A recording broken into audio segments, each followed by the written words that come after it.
Hello, friends and health seekers, and welcome to part 2 of Hayfever.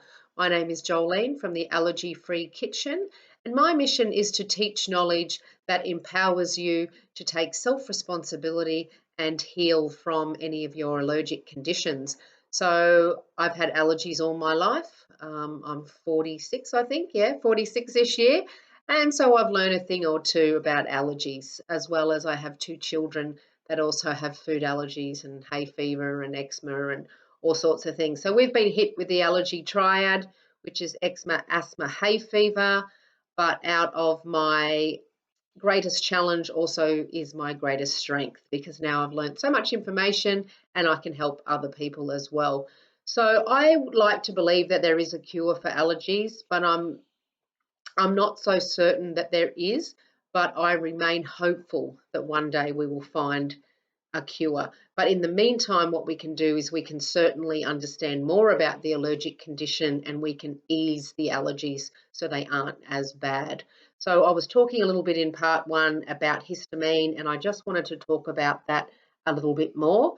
I have got a book coming out eventually, and I'm not even going to give myself a date on that. It'll just be done when it's done.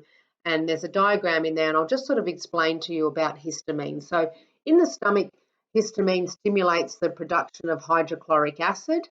In the brain, it's the neurotransmitter that helps to regulate the sleep hormone, memory, and also brain arousal.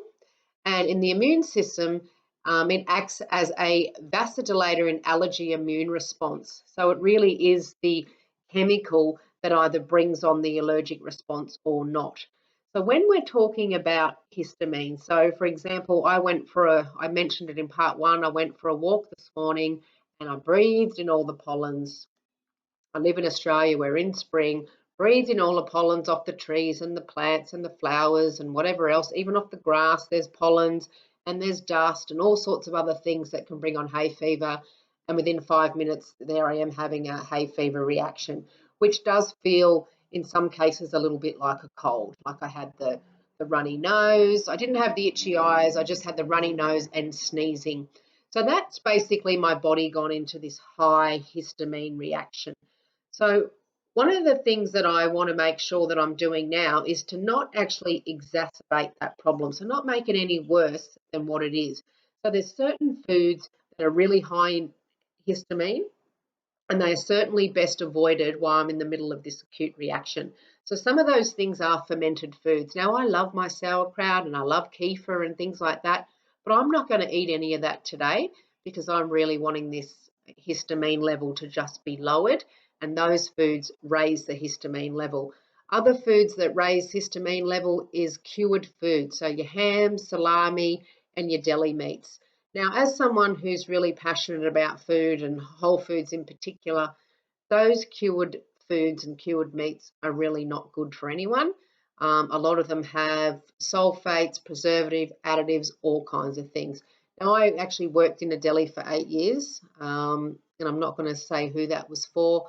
I did enjoy the job at the time, but I read a lot of the labels on a lot of the food, and let's just say that I rarely, if ever, buy any of those deli foods. Now, one of my sons, he loves ham, but ham has all kinds of nitrates and things in it, which is really bad for the allergic condition. That's really bad for asthma. And I have actually found, and when I have bought him ham, it's mainly because I feel so sorry for this kid because he's allergic to nuts, eggs, and dairy. So he's missing out on a lot of food. So if I buy him ham as a treat, I've since discovered that the nitrates in that ham can actually bring on the asthma, or certainly if he was having some kind of allergic reaction, eating ham would make it worse. So we really need to be careful to be eating clean. You've got to be careful of dyes, preservative, additives, and the sulfites in dried fruits. So this is really important to mums because mums love to give their kids those little sultanas or little apricots, or any of those dried apples. And pretty much everyone I've found in the supermarket, apart from prunes, they all have that 220 in it. So you've got to get it from Flannery's or some other health food store that doesn't have any of the nitrates or any of the sulfates. So you really want to If you're going to buy dried fruit, you've got to make sure it doesn't have any numbers. So that's no 220. Another thing that can be high in histamine is refrigerated leftovers. So I don't know about you, I hardly ever have leftovers because the kids seem to eat everything. But if you do, it's better to freeze those if you're a hay fever sufferer, because that also increases the histamine level. And the other thing is alcohol. So lucky for me, I don't drink anymore, so I don't have to worry about alcohol. But if you are a drinker and you're suffering from hay fever, then you really need to be careful not to drink too much. So I mentioned about vitamin D. So low levels of vitamin D have been shown to increase the risk of allergies. And there was a clinical trial that was done where they did a short-term supplementation to, I think it was 150 allergy sufferers, and they found that that actually decreased their allergies. So just a short supplementation. So maybe you would just buy a good quality, so like a naturopathic quality vitamin D, and maybe you just take one bottle of that. There might be 60 tablets or something in it. Just take it for a couple of months through the allergy season and then see how you feel. So other natural cures for hay fever is vitamin C. So that's a natural antihistamine. Vitamin C is actually very high in potatoes as well, your citrus fruits, a lot of your greens are high in vitamin C. And then you've got the supplements that I mentioned before, the powdered vitamin C. So I'm actually starting to feel a little bit better in terms of my hay fever now. It's probably 4 hours since I was out walking, and I've had a double dose of this one. Plus I've had two of the quercetin and a green tea. So that's really now starting to sort of minimise the way that I feel. Onions also block the antihistamine. So a way you can do onions as well is you can make an onion tea. So basically just slice up onion and put boiling water on it, and even like a sprinkle of Himalayan salt or good quality salt, and you can drink it as a sort of broth flavored tea or an onion tea. That helps to block the histamine reaction as well. Garlic's fantastic, turmeric's great, and many studies have shown that the curcumin has a histamine prevention effect as well in the turmeric. So, you know, you can even get turmeric lattes and things at cafes now.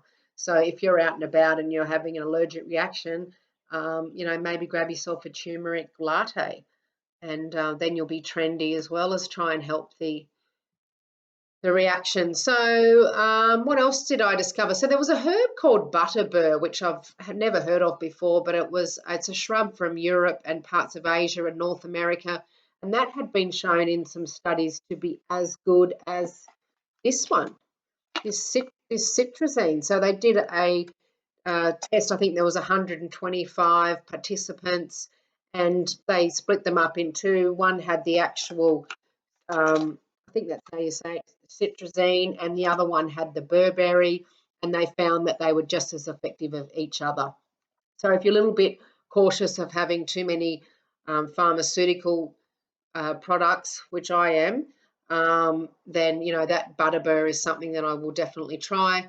Other herbs is peppermint, nettle, myrtle. We've got chamomile. So you can have chamomile tea. You can also grow chamomile, of course. And then black rice has been shown to be anti-inflammatory as well as magnesium.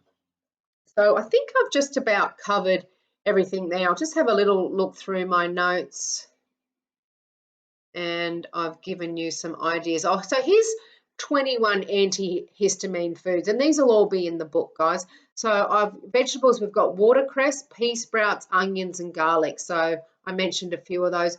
Herbs, there's moringa, holy basil, thyme, and tarragon, chamomile, nettle, peppermint, and nigella. So that's really interesting. I didn't know about some of those. Then you've got some root vegetables here, or some root, they call them ribosomes. So galangal, ginger, lotus root, and turmeric. And then some of the fruits is the pomegranate, apple, peaches, mangosteens, and capers. So there's a few other things that you can add to your diet there. So I hope I've added some value there, and good luck everyone, and I hope you get through the allergy season with ease. Take care. Bye.